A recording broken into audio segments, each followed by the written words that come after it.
types bo'lyapti. Demak, sizlar bilan o'tgan darsda mana bu narsani ko'rgandik, lekin ifodalarni ko'rmagan ekanmiz va tafsil ko'ramiz hozir. Ya'ni men mana prezentatsiyani ishlatmagan ekanman, Mr. Chuckning prezentatsiyasini.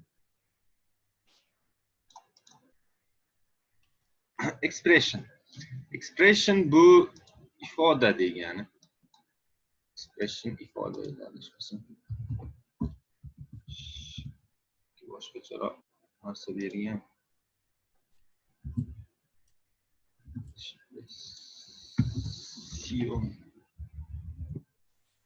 Ifoda degani. Shu to'g'ri tarjima bo'ldi. Yana boshqa ma'noda ham ko'p ishlatiladi. Demak,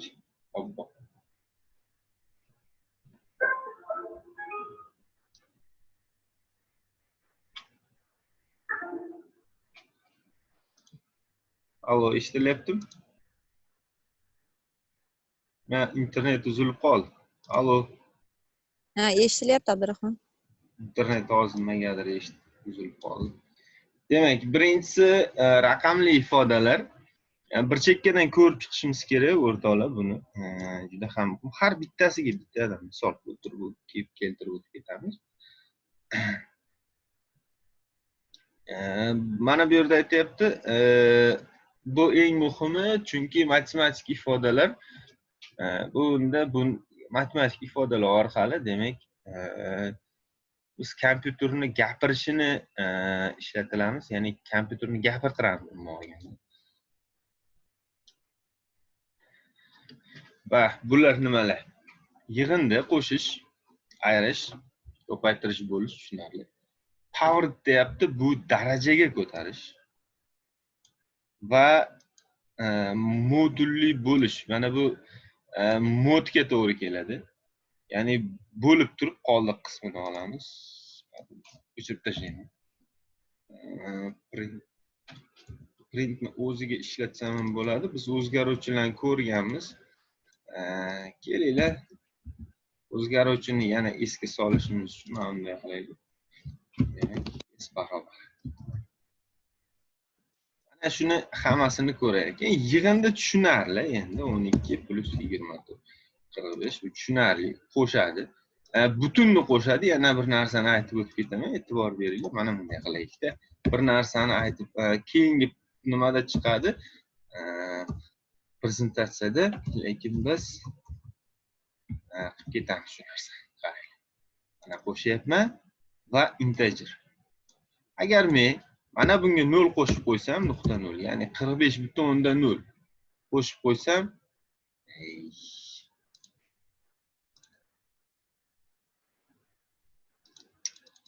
obbo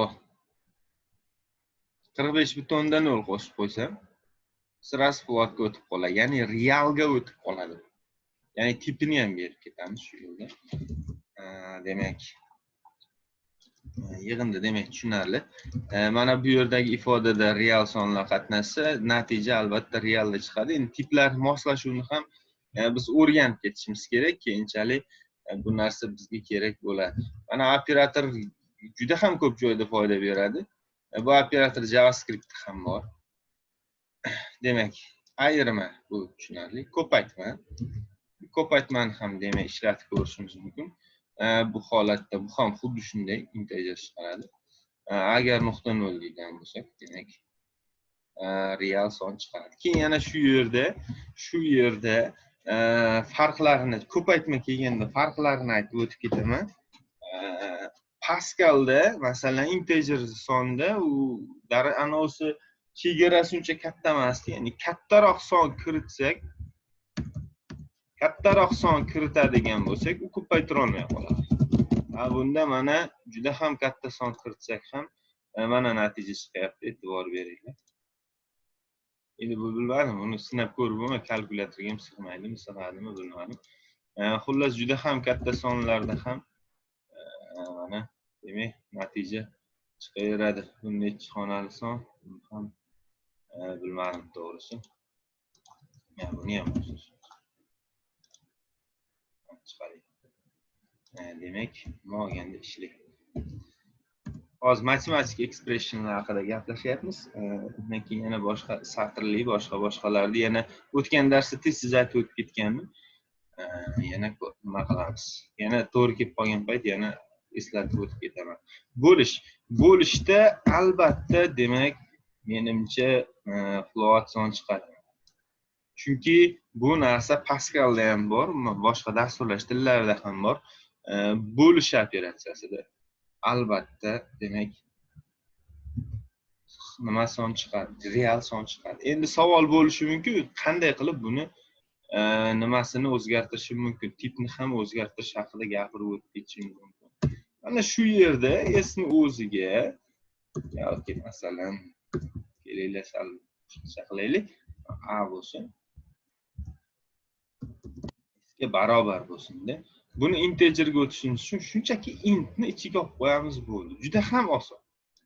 Shunchaki intni ichiga olsak, natija 3 chiqadi, natija demak integer chiqadi.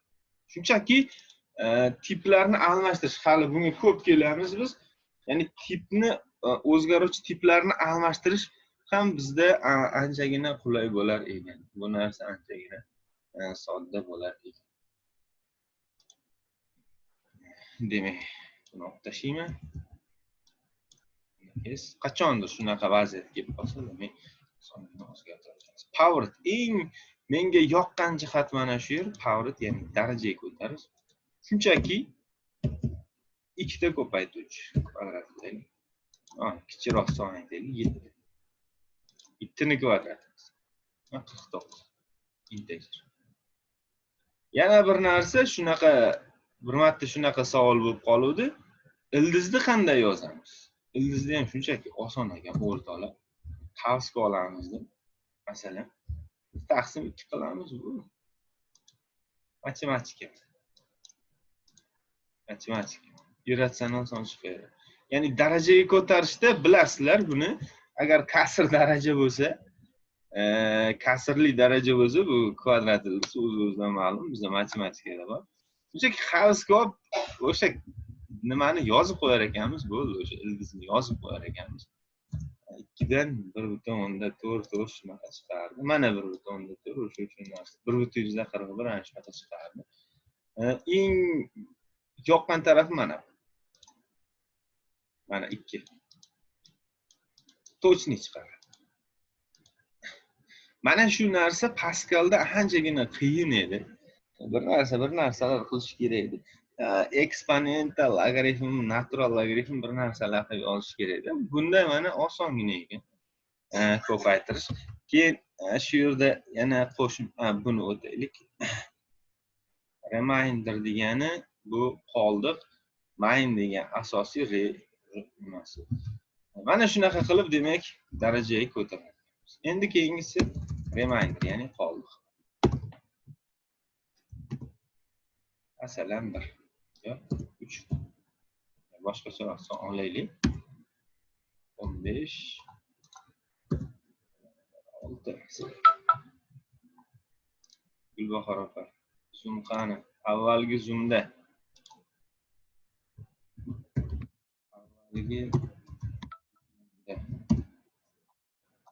Agar bo'lmasa tashavoramiz hozir Gulbahor opa ham kirib olsin endi. Gulbahor opaniki uchun mana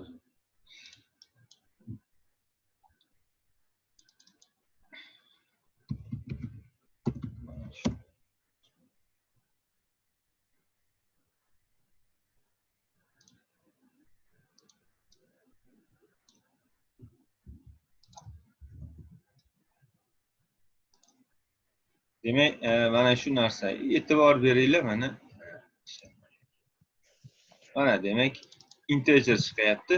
Bu Pascaldagi mana bunga to'g'ri keladi. Mana bunga to'g'ri keladi. Modga. Ya'ni bo'lib qoldiq qismini olish. Mana Gulbahor opa qo'shildi. Gulbahor opa qo'shilib oldingizmi? Qo'shildim. O'zimga chiqib ketdim. Mayli, o'ylanmang. Yaxshi bo'lib ketdi. Yozib olyapsizmi? Ha, yozyapman. Bo'ldi, yozgan bo'lsangiz tashlasangiz bo'ldi. Kecha videolarni ham tashladim. Ha, rahmat. Endi shunaqa savol bo'lishi mumkin. Div qanaqa bo'ladi? Ya'ni bu xo'p qoldiq qismini olar ekan, bo'lib turib qoldig'ini olar ekan, bu tushunarli. Butun qismini olish qanday bo'ladi? Butun qismini olish o'rtoqlar shunchaki ikkita tayoqchani qo'yasizlar mana. Voy, chiqmadi.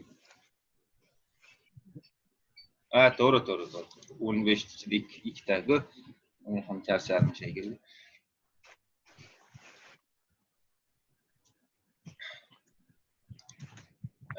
Mana shunaqa qilib, demak, 2 ga mana div demak bo'lyapti 16 ni 15 ga. 15 ni 6 ga bo'lyapti. Demak, nima qismini olyapti? 5 degan bo'lsa, demak 3 ta. Mana shunaqa qilib butun qoldiq qismini matematik expression. Matematik expression demak, matematik ifodalar mana shulardan iborat bo'lar ekan. Bu yerda misollar keltirilgan. Natijaga chiqarib, hokazo. Bu haqida buni biz to'liq ko'rib bo'ldik. Endi matematik ifodada kelinglar mana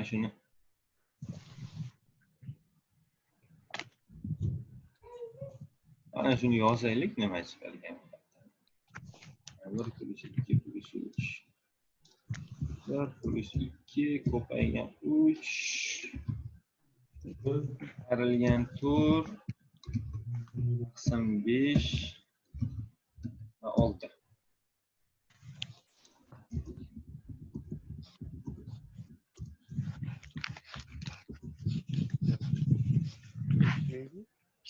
Nima chiqadi?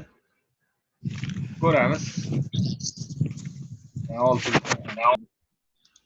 Bu yerda matematik qonun qoidalar ish beradi, ishlaydi bu yerda. Ya'ni avval ko'paytiruvdi, keyin duch kelgan mana shu narsani shunday o'chiradi. Shu narsani ko'raylik. 0,56. Bu degani birinchi qaysini bajaryapti?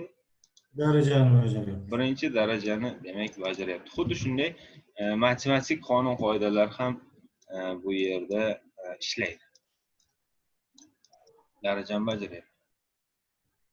Bo'luvni bajarmayapti. 4/5 qancha bo'ladi? 8. 6 ga ko'paysin. S ni darajaga 6 ga ko'paytirsa. Ayyosh. 6 midi? Ha. Mana darajaga demak ko'tarsa bunaqa chiqar ekan. Lekin darajani kelinglar sinab ko'ramiz. Ishonch hosil qilishlik. Oxlamizda 4/x. Mana boyagi sonimiz chiqdi. Demak, birinchi darajaga ko'tarib, undan keyin bo'lyapti ekan. Mana buni birinchi bajaryapti ekan. Aslida bizda mana bunaqa edi. Mana shu tartibda demak hisoblar ekan. Ya'ni matematik qonun qoidalar matematika esdan chiqadi. Pastdan yuqoriga qarab bajarilgan. Yani bular ham demak o'sha qoidalar. Birinchi buni bajaryapti, keyin dahosiga pastga olib kelyapti. Using parents min. Bu haqida mana gapirgandim sizlarga. Mana demak type nima chiqaradi? Type demak type tip nimani bildiradi? Bu type funksiyasi haqida gapirmayapti. Nima haqida? O'sha shu yerda gapirib ketsak bo'lar ekan. Nima haqida? String satrlar haqida. Demak, satrlarni adashmasam faqat qo'shish mumkin. Boshqa narsalar chiqib qolmasin ya'ni. Faqat tip haqida gapiribdi bu yerda. Mana o'sha misollar, demak, bir bo'lganda tip demak class int chiqyapti. Bunda float chiqyapti, bunda int chiqyapti, bunda float va hokazo. Bu haqida floating points number bu mana aytib qo'yapti. O'zgaruvchan point degani nuqta. O'zgaruvchan nuqtaga ega sonlar degan. Class degan. Va mana sizlarga bu gapni aytdim. Mana shu yerga bir ikkita misollar ko'raylik.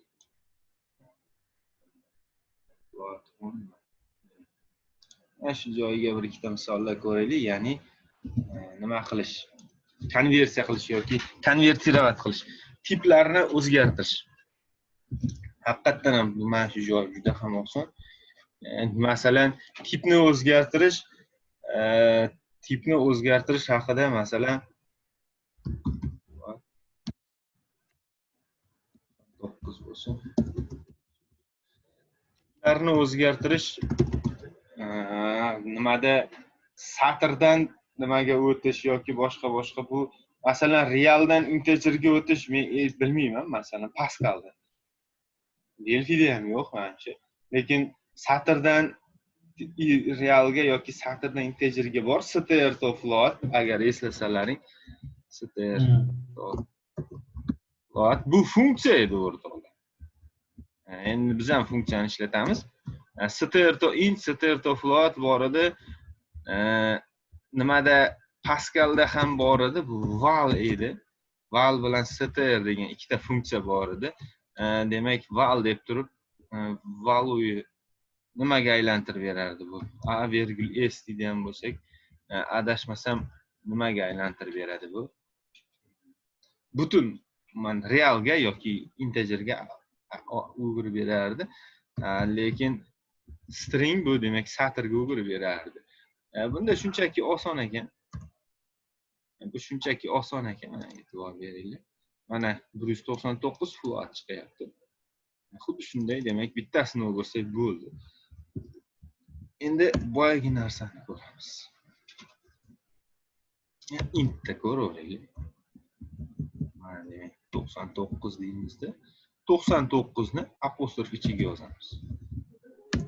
Mana. Ana bu 99 bu satr. Ishlatib ko'rsak 199 chiqadi. Lekin mana bunda yozsak bu narsani xatoli deydi, xatolik beradi. Chunki biz bitta string, bitta integer qilyapmiz. Lekin mana bunday oladigan bo'lsak, yana bir narsa sizlarga men belgilab turib, buni bosib qo'ysanglar, mana shuni qaranglar. Masalan, ko'p narsa bo'ladi, apostrofga olish kerak bo'ladi.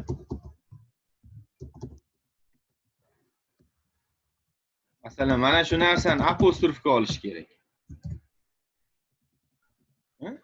Apostrof, mana bu yerga bosasizlar apostrof, bu yoqqa bosasizlar apostrof.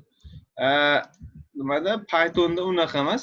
Shunchaki belgilaysizlar, apostrof bossanglar o'zi apostrof bor. Mana paycharm. Bunda ham demak belgilayman, apostrofga olaman.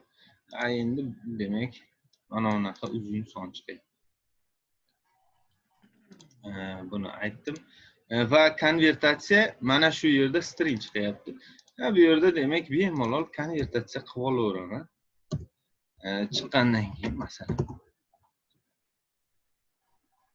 intga o'tkazaylik. Intga s. Endi men mana buni o'zgartirib o'tirmayapman, to'g'risi. Kelinglar o'zgartiring, sizlarga tushunarsiz bo'lmasin. Deylik. Demak s ga int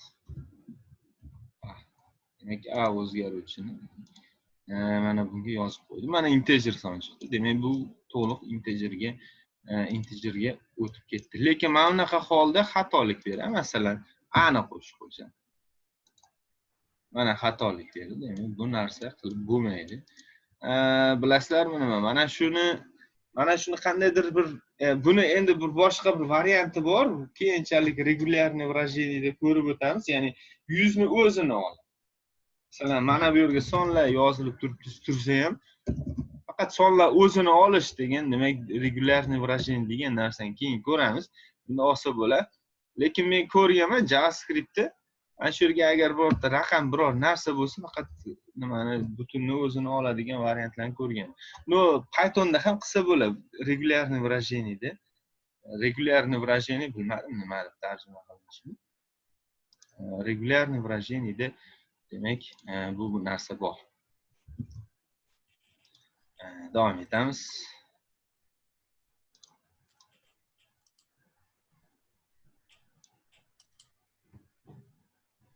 You can control this. Bu demak, ikkalasi narsa bo'ladi. Integer division.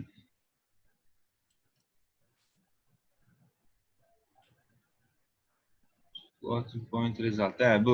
Bu haqida gapirdim men sizlarga. Butun sonlarni bo'lganda, demak, float son chiqadi. Bu narsani men avval gapirdim. Endi satrlar. Men satrga bir nechta misollar kelib ko'rsatyapti. Kelinglar shu o'zini. Bo'ladi. Menga qanaqadir utilita kerak ekanda mana shu chizadigan holatda.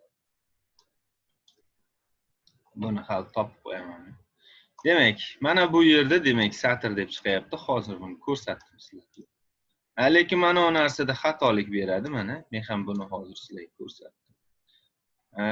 Type bu integer chiqadi. Mana bu yerda demak muammo emas chiqadi. Mana bu yerda demak mana bu narsani ham men ko'rsatdim. Agar bu satr sonlar, so'zlardan iborat, harflardan iborat bo'lsa, bu mana bunaqa xatolik berar ekan. Demak, bemalol siz integer yo float bilan int float singari konvertatsiya qilishingiz mumkin. str ga men misol keltirdim adashmasam. Xuddi shunday mana shu jarayonda masalan str ga murojaat qilsak 18 109 bo'lsin. str deylik. Mana shu yerda bunday qilaylik. str deymizda s ga s plus 1 ni qo'shamiz. Mana bu narsaga e'tibor beringlar. Demak, a o'zgaruvchisiga 78 plus 9 qilyapti. 2 qilaylik, osonroq bo'lsa. 80 bo'ladi. 80 ni satrga aylantiradi, s ga o'zlashtiradi. Shu yerda s emas b desamchi. Yana b desamchi.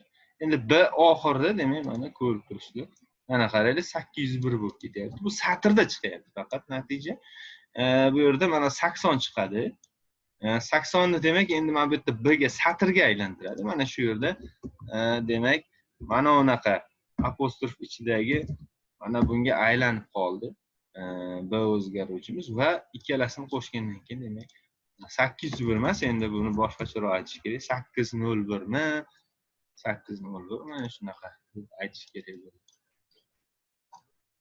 Demak, aylantirib bo'lmasa agar xatolik beradi deyapti. Va input. Demak, biz ifodalarni ko'rib o'tdik. Making program keyingisi input bo'ladi. Making program input bo'ladi. Biz demak mana ifodalarni ko'rib o'tdik. Mana agar shu yergacha savollar bo'lsa, marhamat bemalol. Biz endi ikkinchisiga making program asosiy dastur yozishga qaytamiz. Making program. Savollar yo'q menimcha. Rahnoza qayerga tushunmaymiz? Gulbahor opa. Savollar yo'q ekan, hammajim. Men yana shuni ochdim.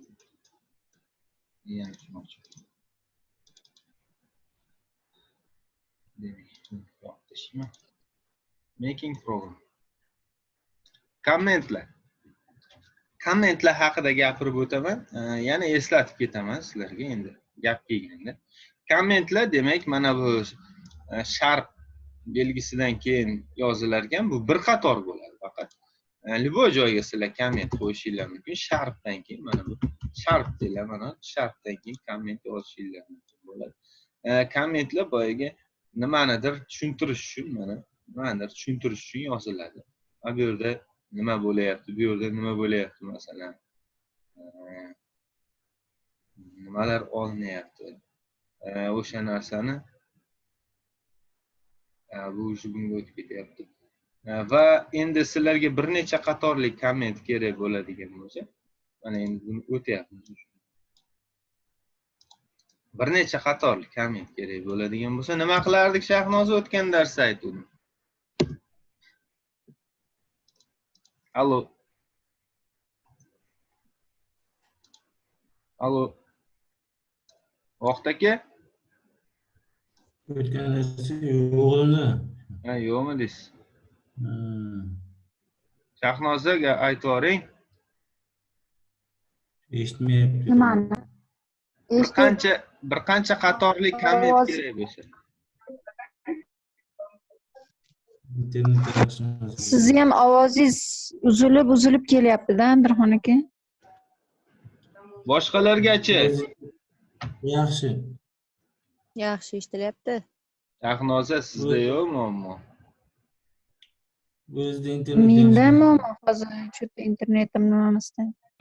Yana ana ko'cham boshqa chiqib turing. Ha, shu ko'chani boshqa chiqmagansizda. Ko'cham boshdamasmanda bugun. Kompyuteringizda oldingizmi? Demak, mana bu narsaga tushundilaring, mana komment, demak, izoh. Agar sizlarga bir necha qatorli izoh kerak bo'ladigan bo'lsa, ya'ni mana ular hammasi izoh bo'lishi kerak bo'ladigan bo'lsa, nima qilasizlar? Buning uchun apostrof 3 ta qo'yasizlar. Mana. 3 ta apostrof, qo'sh tirnoq. Buni ham hisobga olmaydi yoki apostrof 3 ta qo'yasiz. Ha? Ikkita bo'lsa bo'lmaydimi? Yo'q, обязательно. Ikkita qo'ysak satr bo'lib qoladi, ikkita qo'ysak satr bo'lib qoladi. Masalan, a ni chiqishi kerak bo'ladigan bo'lsa, men ikkita qo'ydim. Tamom, masalan, bu bittalik. Ikkita qo'ysa nimaga ikkita? Endi bilmadim, Rasmus Lentforddan so'raysizlar bu haqida, to'g'risi. Shunaqa. Demak, bir nechta.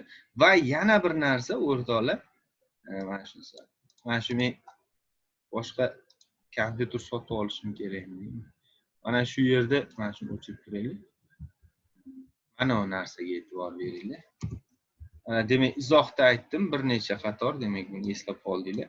Agar men mana uni ham izoh topib turaman. Agar men salom dunyo, bu tushunarli, demak, salom dunyo degan narsa chiqadi ekranga. Agar men bir necha qatorli chiqarmoqchi bo'lsam, buni ham demak 3 taga olar ekanman mana. Masalan, bir necha qator. O'tgan darslar eslaymiz, mana bir necha qator demak satrlarni ekranga chiqaryapti. Bu narsa bilmadim, Pascalda adashmasam yo'q edi. Har bitta qatorga right line deb yozishga to'g'ri keladi. Ana bunda demak 3 ta apostrof printni ichiga demak 3 ta qo'sh tirnoq yoki 3 ta apostrof bo'ladigan bo'lsa, bu demak bir necha qatorlarni mana ekranga chiqaradi. Tashqarida, printdan tashqarida bo'lsa, bu hammamizga ma'lum, demak bu kommentni bildiradi. Kommentni bildirar ekan. O'zi paycharimga kirsanglar, bir marta bossanglar o'zi ikki tarafga ham qo'yadi. Men bitta bosdim, ikki tarafga ham qo'ydim. Yana bir marta bosib tashqariga chiqarar ekanman, mana. Yozaveradi. Bu komment, buni hisobga olmaydi. Uni chiqarsanglar faqat 66 ni o'zini chiqaradi. Bu narsani hisobga olmaydi. Rostdan ham agar bir necha qator bunday qilsam, agar bunday qiladigan bo'lsam, mana ekran natijaga chiqadi. Shu narsa nimaga rostdan mendan so'raman deylar? Mana u narsa bormidi? Bir necha qatorli satr. Pascalda adashmasam yo'q. Pascalda chunki 255 ta bitta qator bo'lardi. Bunda mana bir necha qatorlarni demak o'z ichiga olar ekan. Agar uzun bo'lsa-chi. Mana bu yerga bunday qilaylik.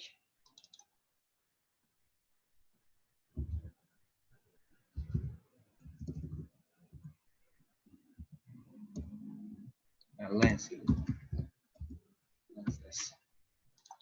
Narsani ko'raylik. Lens 93 ta.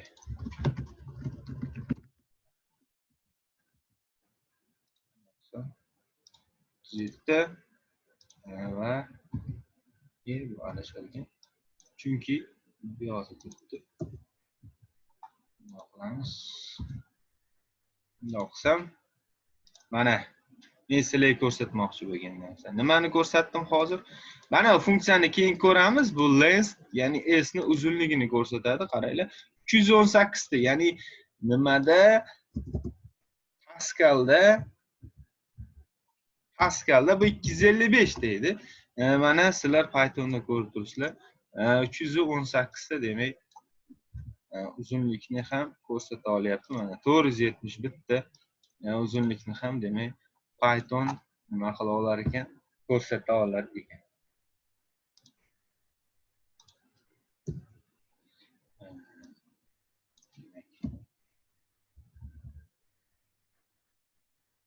Buni olib tashlaymiz, kerak emas menga. Mana shunaqa gaplar. Va satrlar haqida ko'rdik. Yana nimani ko'rsa, bir narsani ko'rsatamiz. Input summary so'zlar oxiri. Bu acknowledgement bu kerak emas bizga. Va input. Mana bu narsani aytib o'tib ketaman. Va biz endi ma'lumotni chiqarishni ko'rdik. Men Pythonni ko'rsatdim sizlarga. Ya'ni bir qancha qatorlar bilan chiqarishni. Har qanaqa usulda chiqarishni. Ya'ni buning uchun print operatori ishlatilar ekan. Print operatori nimanidir ekranga chiqarar ekan. Bu narsani ko'rdinglar, har qanaqa bir qancha qatorlarni chiqarishni va hokazo. Endi kiritishni ko'ramiz. Ya'ni Pascaldagi qaysi operator? Read operator. Ya'ni klaviaturadan ma'lumot kiritadigan bo'lsalar qanday bo'ladi? Kelaylar, mana shuni ko'ramiz. Klaviaturadan ma'lumot kiritish uchun input qavsini ochib yopamiz. Bo'ldi. Mana shu. Nima demak? Ishga tushiradigan bo'lsa, mana son so'rayapti. Mana ko'rinyapti hammaga. Yozaman nimadir. Enterni bossam, demak mana kiritib beradi va e'tibor qildinglarmi? Men kiritgan narsamni butun son kiritdim. Nima dedi? Qaranglar, mana shu joyda input demak kiritish ekan. O'zlashtirar ekanmiz, eng qizig'i. Qavsni ichiga yozmas ekanmiz. Mana unaqa qilib yozmas ekanmiz. Input masalan s qilib yozmas ekanmiz. Bu noto'g'ri ekan. Read operatorida read deb turib mana unaqa